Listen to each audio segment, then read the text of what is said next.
Hello everyone, Christian Shreve. I'm the author of Money Boxing. I'm running the Tout training program, and you can find a lot of my work on bestboxingbets.com. Let's talk about Abner Mares. Well, he just had this sensational fight with Daniel Ponce de Leon, and it's time we make an assessment, because now we have the material with which to do it. Up until now, he has been competing at the world-class level and doing very well. But we reached that certain point with the elite fighters that we're able to plug in their styles and how they're going to respond. And we've reached that point with Abner Mares, and it might go that way throughout the rest of his career. Boy, this kid can really fight, can he? He, in a few years, has done a lot.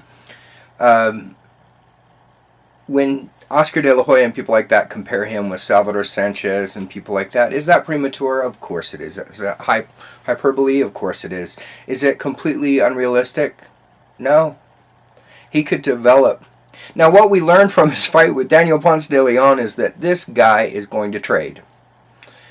He moved some, but what we can expect from him is what we can expect from all the great little gamecocks of the LA Coliseum era in the late 60s and early 70s. All these brave, powerful, game little fighters. You had Chichu Castillo, you had Ruben Olivares, you had Bobby Chacon, all these little fighters lumped together, many, many more, of course. And Mares fits there. I mean, he has the skills, but he's got to mix it up, and he keeps taking his power from division to division to division. You know, he is coming up to the, he's just defeated the number 3 featherweight in the world. Very rarely do I openly dispute Ring Magazine. I'm going to do it today because there really is only one featherweight champion. Until Chris John from Indonesia has beaten Mikey Garcia and everybody else, I mean, you're not going to have a featherweight champion outside of him. He's the only one. It's been that way. I think he is, what are we, 17 defenses, something like that. So, but anyway, as the number 3 now, here's what we learned. He will trade shots. You know, he could have made De Leon miss all night long. Not going to do it. He did make adjustments. He threw straighter shots, and at the end, we had another of those interesting things that lets me believe that we're going to have a very successful career, and we have our extra money-making secret. You know, in his first fight with Gbeko, it was said that the fix is in. That we had a referee who was a Golden Boy referee, and Mares, whose best shot probably is a hard punch to the genitals, did it over and over and over again, and it was really strange that he was allowed to get away with it. It was really strange. And what did we have against Moreno?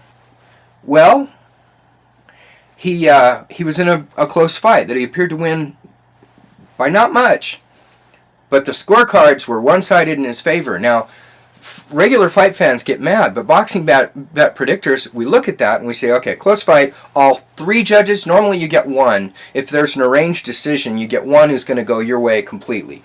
Say it's 7 rounds to 5, it's tight, the judge is going to score it 11-1. You know, that's business. You want to know about that, read Money Boxing. But with Moreno, you had all 3 of them slanting way to the side of Mares. So what does a boxing bet predictor do? What does someone who makes money in the game do? They look at the promoter. They say, who is representing the kid? Golden Boy Productions. Set to take over for Top Rank and Don King Productions.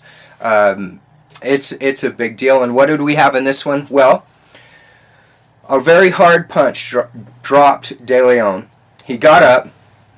He's back to the ropes, another very hard punch, moves his head back, and then they start exchanging, both of them trading shots, and the ref stops it then.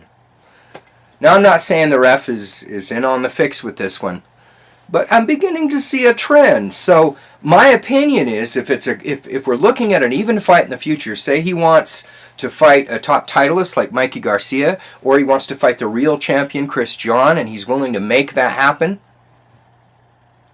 I'm not going to bet on him losing a decision. This is important. This is where the fight fans get mad.